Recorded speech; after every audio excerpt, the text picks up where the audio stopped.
Good evening, students. My name is Hemlata Yadav. I'm your teacher, and we were discussing about class 12th biotechnology.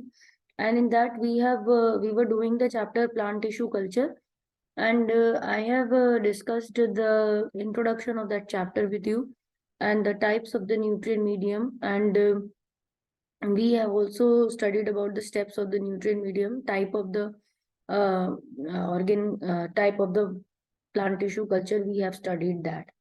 What are the various types? This is a diagram which is showing the callus culture of indica rice. First step is that protoplasts are isolated from leafy mesophyll cells of tobacco, and then multiple shoot regeneration is done in the bee, and then sorry. First is the callus culture of indica rice, as you seen. Second is the B is the protoplast isolated. You can see that these cells are protoplast cells, which are shown in the figure B. So these are protoplast cells which are shown here because they are just the nucleus and the cytoplasm without any cell wall. So they will be appearing in the round appearance. And here in the C, they are the multiple shoots of the from the leaf explant. From the leaf, multiple shoots are coming, which are of brinjal. And next is the regeneration of the somatic embryos. This is the regeneration of the somatic embryos in the D. And scanning electron microscope photographs are there in the E. These scanning electron microscopes are there, and of the somatic embryogenesis, globular stage, and then in the F it is heart shaped, and in the G it is torpedo stage, and stages of embryo culture. So these are the images which are giving the understanding of about the somatic embryogenesis, protoplast fusion, and protoplast cultures is we have discussed in the previous class. So today we are going to start with the plant regeneration pathway. The plant can be regenerated by either of organogenesis and somatic embryogenesis. तो plant regenerate हो सकता है या तो organogenesis से या somatic embryogenesis से. Organogenesis means formation organ like shoot from the cultured explant. The Miller and the Scoop experimentally proved that formation of shoot and root first on the cultured tissue. कैसे Miller और स्क्यूज ने ये बताया था organogenesis के बारे में. ऑर्गन बनते हैं शूट से, कल्चर्ड प्लांट्स के, और उन्होंने एक्सपेरिमेंटली भी प्रूव किया कि फॉर्मेशन ऑफ शूट और रूट फर्स्ट कल्चर्ड टिश्यूज में शूट और रूट बना के देखी, depending on the relative concentration of the auxin and the cytokinin. If auxin are high in the medium then it promotes rooting, and if cytokinin is high, shoot formation is promoted. तो अगर auxin जो high है medium में तो वो routing करवाएगा, अगर cytokinin high है तो शूट फॉर्मेशन करवाएगा. सोमैटिक एम्ब्रियोजेनेसिस में टोटिपोटेंट सेल्स एम्ब्रियोजेनिक पाथवे को सोमैटिक एम्ब्रियो बनाते हैं. तो सोमैटिक हाइब्रिडाइजेशन में एम्ब्रियोजेनिक कर सकते हैं, हम एम्ब्रियो बना सकते हैं.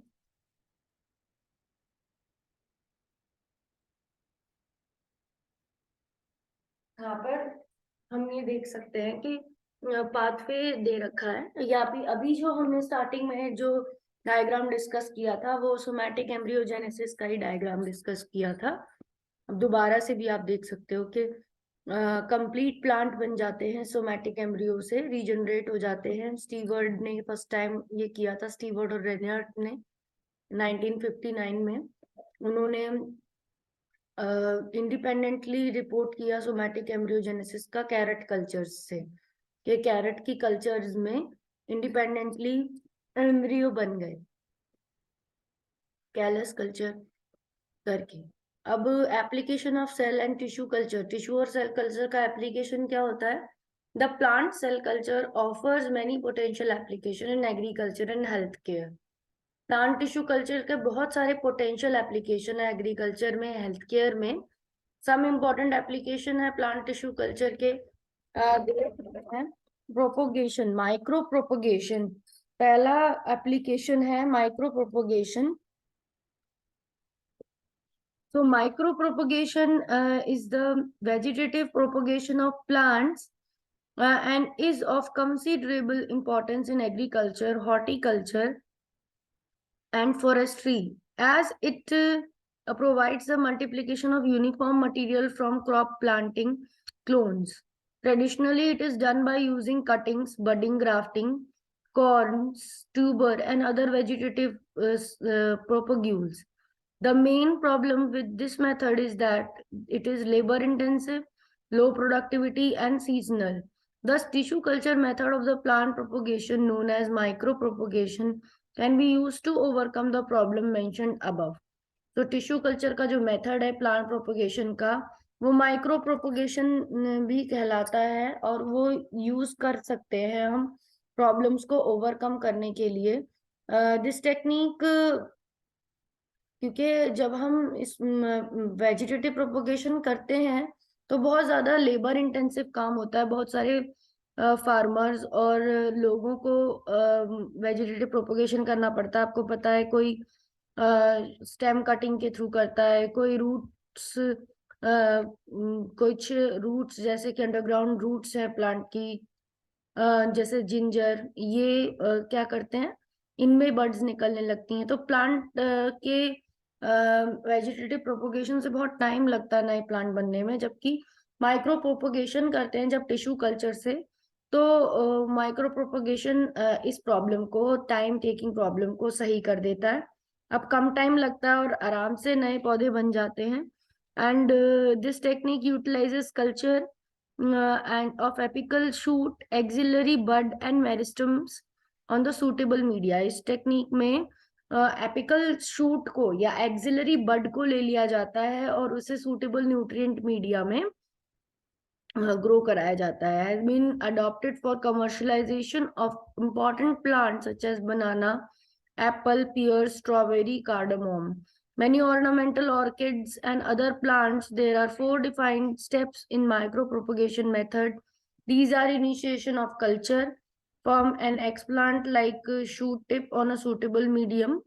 Initiation of culture हो गया सब पहला स्टेप माइक्रो प्रोपगेशन मेथड का। Second, shoot multiplication, multiple shoot formation take place from cultured explant. Rooting of the shoot, rooting in vitro developed shoot on the rooting medium. Transplantation, the hardening of the tissue culture raised plant as they are tendered, and subsequent transplantation to the greenhouse. तो पहले initiation करा जाता है culture का explant से, shoot tip से suitable nutrient medium में, then shoot multiplication करी जाती है, शूटिंग कराई जाती है from the culture medium, routing करवाई जाती है उस शूट में, इन विट्रो जो शूट है उसके ऊपर रूट करवा दी, रूटिंग मीडियम पे रूट उग जाती हैं। ट्रांसप्लांटेशन में बस टिश्यू कल्चर वाले जो प्लांट है जो कल्चर रूम में रेज हो रहा था उसको बस अब हम, क्योंकि वो बहुत टेंडर होता है, जेंटल होता है, तो उसको हार्डनिंग करने के लिए ग्रीन हाउस में रखा जाता है या तो उसे फील्ड में रखा जाता है। Micro propagation of banana using tissue culture technique, यहाँ बनाना का माइक्रो प्रोपगेशन करके दिखा रखा है। मल्टीपल शूट रीजनरेशन करवा दी गई है एंड एक्लेमेटाइजेशन कराया गया है रीजनरेटेड बनाना प्लांट का ग्रीन हाउस के अंदर। आप यहाँ देख रहे हो ए फिगर में, पहले तो माइक्रो प्रोपगेशन करके मल्टीपल शूट्स बना दी गई हैं और रीजनरेशन करा दिया मल्टीपल शूट्स का, एंड बनाना के प्लांट को फिर एक्लेमेटाइज कर दिया ग्रीन हाउस से। तो ये आपका एप्लीकेशन हो गया माइक्रो प्रोपगेशन का। जो हम टिश्यू कल्चर कर रहे हैं वो हमें हेल्पफुल है, क्योंकि हम इसमें एक तो अपना टाइम बचाते हैं और लेबर भी बचाते हैं, और न्यूट्रिएंट मीडिया के ऊपर कमर्शियली इंपॉर्टेंट प्लांट जैसे बनाना, एप्पल, पियर, स्ट्रॉबेरी, कार्डमम, इनको हम आराम से, और बहुत सारे ऑर्किड प्लांट है, ऑर्नामेंट प्लांट है, उनको ग्रो करा सकते हैं। Recent year में much efforts have been devoted to develop automated, robotized and more efficient transplant production method. Recent year में बहुत एफर्ट दिया गया है डेवलप करने के लिए, ऑटोमेटेड हो जाए, रोबोटाइज हो जाए ट्रांसप्लांट प्रोडक्शन मेथड का. In India, Department of Biotechnology (DBT) initiated a major network program in 1989, and so far propagation protocols have been developed for more than 60 elite plant species. तो department of biotechnology की कोशिश रही है, बहुत सारे programme वो वैसे चलाती है कि जहां पर मेजर नेटवर्क प्रोग्राम उसने 1989 में चलाए हैं और अभी भी चलते हैं. प्रोपोगेशन प्रोटोकॉल्स दे दिए गए हैं और डेवलप करवाए गए हैं इस तरह से 60 एलीट प्लांट, बहुत अच्छे प्लांट बनाए गए हैं. अब इसमें वायरस फ्री प्लांट का टॉपिक आता है. Most of the crop plant, particularly vegetative propagated plant, are systematically infected with viruses. बहुत सारे ऐसे प्लांट जो वेजिटेटिवली प्रोपोगेटेड होते हैं वो कभी ना कभी वायरस से इन्फेक्ट हो जाते हैं. If the stock of a cultivar vegetative propagules are infected with a virus, अगर कोई कल्टीवर जो है उसका कोई वायरस से वो अगर इन्फेक्ट हो रखा है, वेजिटेटिव प्रोपोग्यूल मतलब ऐसा पार्ट किसी प्लांट का जिसको अगर हम मिट्टी में रख रहे हैं तो उससे नया पौधा बनता है, तो अगर उसके अंदर कोई इन्फेक्शन है तो सारा उससे हम जितना भी क्लोनल पॉपुलेशन का प्लांट बनाएंगे सब में वो पहुंच जाएगा और उसकी वजह से इन्फेक्टेड प्लांट बन जाएंगे और उनकी रिड्यूस्ड यील्ड भी होगी और उनकी क्वालिटी भी खराब होगी. इसी वजह से production of virus free plant important है to increase the yield and the quality, कि हम ऐसे प्लांट बनाएं जो कि वायरस फ्री हो ताकि हमारी यील्ड भी बढ़े, क्वालिटी भी बढ़े. Interestingly, the distribution of virus in the plant is uneven. The distribution viruses का plant में uneven है and the typical apical और axillary meristems are generally free from viral particle. और कोई भी पौधा हो उसके एपिकल जो पार्ट होता है, जो उसकी टिप्स होती हैं वो हमेशा वो फ्री होती हैं वायरल पार्टिकल से. एंड इसी वजह से apical tissue culture, meristem tissue culture use किया जाता है वायरस फ्री प्लांट बनाने के लिए. by culturing small meristem, usually less than 1 millimeter long, collected from the virus infected plants. Meristem culture technique is now successful to produce virus free plant but not virus resistant plant. वो ऐसे plant तो बना पाए जो virus free हैं but वो virus resistant नहीं होते. Number of important clonal plants like potato, sugarcane, banana, apple ये बनाए जा चुके हैं इससे. And the scheme used for the production of virus-free plants by meristem culture is essentially the same as micropropagation technique, except that the starting material ex plant is meristem, which is dissected out from the shoot tips of infected plant. Artificial seed, also called synthetic seed or somatic seed, can be utilized for rapid and mass propagation of elite plant species as well as hybrid variety. Artificial seeds are produced either by encapsulating somatic embryos with a protective coat, that is calcium alginate beads, or by desiccating the somatic embryos with or without coating. A typical artificial seed is shown here. Embryo rescue, haploid and triploid, somatic hybrids and hybrids.